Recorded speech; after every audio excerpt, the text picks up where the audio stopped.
1 июля заканчивается третий этап перехода на новые онлайн-кассы. В этом году на новую систему на территории только города Якутска должны перейти более 3000 предпринимателей. А по республике эта цифра доходит до десятка тысяч. В чем плюс использования новой системы? И какие штрафы грозят тем, кто будет отклоняться от перехода? В материале Дмитрия Тымырова.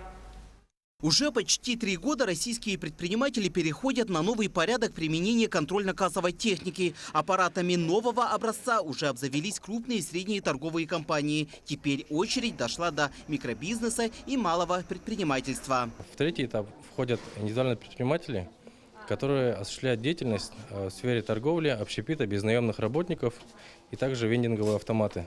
Для перехода на новую систему предпринимателям необходимо приобрести кассовый аппарат нового образца. Как отметили в контролирующем органе, в столице не наблюдается дефицита данной техники. На сегодняшний день контрольно-кассовой техники стоит порядка от 15 тысяч и выше. Список организаций, которые реализуют контрольно-кассовую технику, можно найти в открытом доступе в городе Якутске.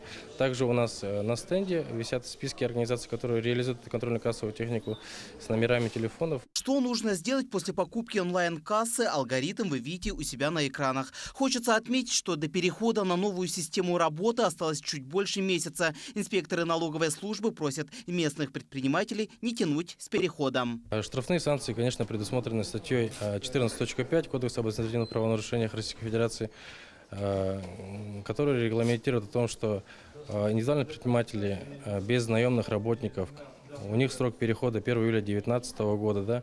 В этом случае, если налогоплательщик при осуществлении торговли будет произведен без выдачи кассового чека, да, клиенту, в этом случае индивидуальный предприниматель либо организация привлекается к административной ответственности. Те, кто ранее перешли на новую операционную систему оплаты товаров и услуг, отмечают, что новые требования в разы упрощают работу. Год назад, в июне прошлого года, мы перешли.